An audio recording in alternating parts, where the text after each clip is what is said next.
¿Cómo le va? Muy buenas noches.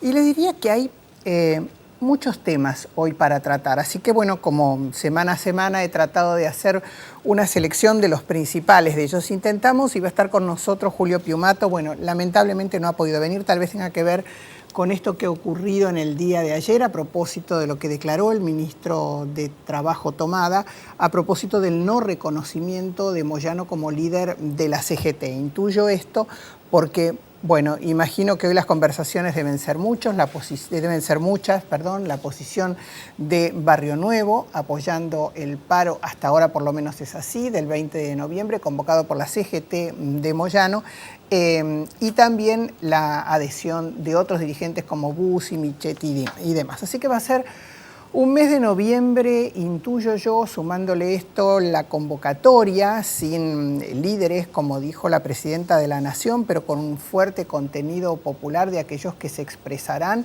en los distintos lugares en donde se hizo la convocatoria para el 8 de noviembre.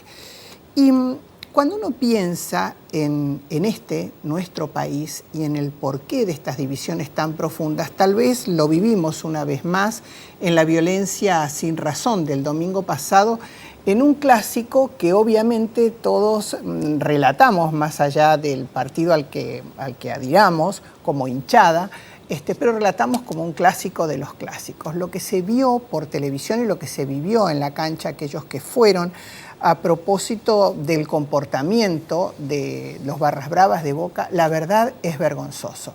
Uno de nuestros compañeros aquí, del lugar en donde hacemos el programa, ni siquiera pudo llegar en primera instancia a la cancha, porque iba en el colectivo, estaba subido a él junto a otra gente, y cuando llegaron a Juan B. Justo y Avenida Santa Fe, el chofer se detuvo por indicación de un grupo de policías. Él alcanzó a ver a 9 y le permitió a barras de integrantes de la barra de Boca que subieran al colectivo. Cuando detectaron que ahí había hinchas de River, los desvalijaron. Le sacaron las billeteras, los golpearon, le sacaron el teléfono celular frente a la mirada impasible de los policías que estaban para custodiar la seguridad de los que allí iban. Una vez que se bajaron los hinchas de Boca de ese colectivo que fue diezmado, bueno, ahí le dieron la indicación al chofer, al que manejaba, de que podían seguir. Y cuando, obviamente, frente a todo lo que había pasado, los que estaban arriba le preguntaron a la policía por qué no había accionado, y les dijo, y porque detectamos que ustedes eran de River. Y la verdad que los hinchas de River no nos gustan. Bueno, ni le cuento el estado de ánimo en el que está este compañero nuestro, y el estado de ánimo que está en el relato, yo lo escuchaba en el día de ayer, en el programa de Oro, en Radio 10, uno de los custodios que fue tan brutalmente golpeado por los Barra Bravas de Boca, ¿no? En la cancha, a la vista de todo el mundo. Y uno sigue pensando, cada vez que escucha declaraciones de quienes tienen a cargo la seguridad, que bueno, con las filmaciones se intentará determinar quiénes eran para ver si se los puede apresar. Tanto hay que tardar. En el mismo día no se podía hacer eso. ¿Para qué están las cámaras y el resguardo de la seguridad y todo lo que hay? Bueno, lo que pasa en el fútbol es en parte el reflejo de lo que ocurre en nuestra sociedad. Esta misma desaprensión por los que son pasibles de golpes, de los que más sufren y demás, lo hemos vivido con la inundación. Yo le diría que era difícil prever un fenómeno meteorológico como el que tuvimos, pero lo que me parece que no es difícil prever es la asistencia inmediata de aquellos que más lo necesitan. Y aparte esta disputa que hay, ¿no?, entre gobierno nacional y ciudad a propósito de si se aprueba o no la demanda que el gobierno de la ciudad hace para poder obtener los créditos a nivel internacional para poder resolver el tema del agua en la ciudad de Buenos Aires o terminar de resolverlo.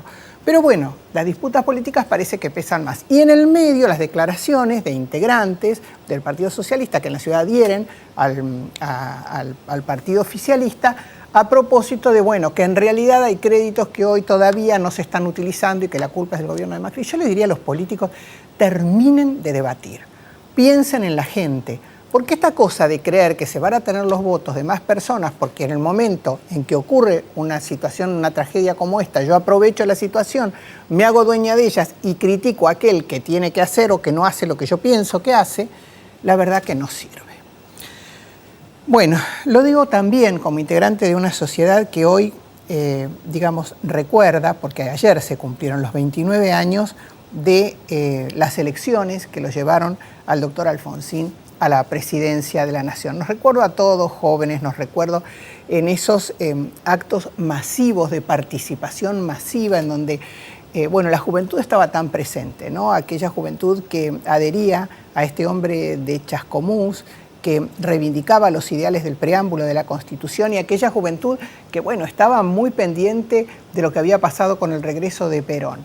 Finalmente el triunfo, obviamente está de más decirlo, fue para el doctor Alfonsín con el 51,7% de los votos frente al 40,1% del peronismo que lo llevaba a Ítalo Luder como candidato.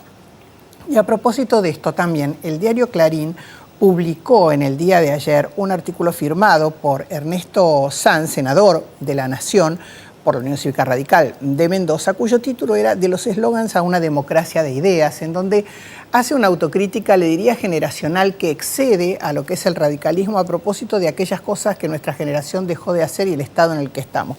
Pero hubo un párrafo que me llamó la atención en el que hace referencia a cuál era el estado de la economía en nuestro país en el momento del advenimiento de la democracia. Y dice: una economía relativamente diversificada, su potente y educada clase media y una democracia previsible con dos partidos fuertes.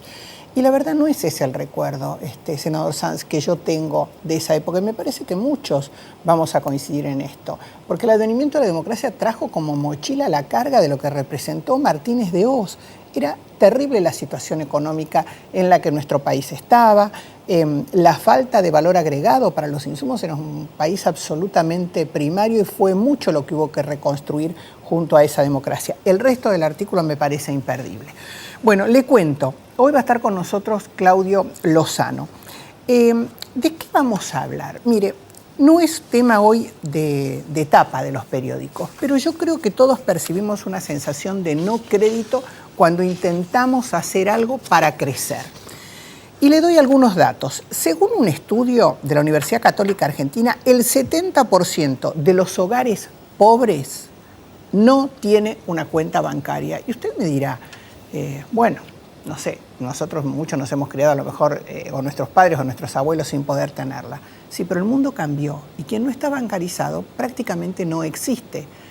Bueno, un premio Nobel como Yunus creó justamente un banco para los que menos tenían, pero que reconocían la necesidad de poder estar bancarizados para tener un acceso al crédito.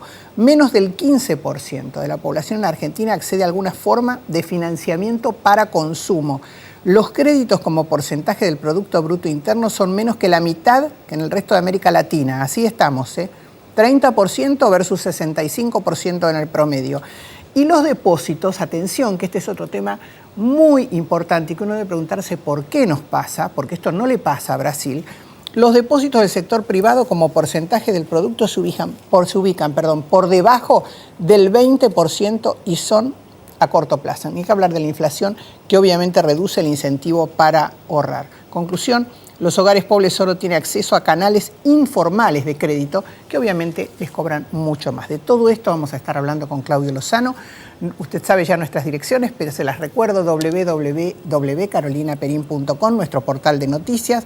Si usted desea enviarnos un mail, puede hacerlo a, como decíamos ayer, 2010@hotmail.com. Tenemos también, por supuesto, nuestra página en Facebook, Carolina Perin Comunicación, y a través de Twitter, @y Carolina Perin. Vamos a la presentación de nuestro programa y ya estamos con nuestro invitado.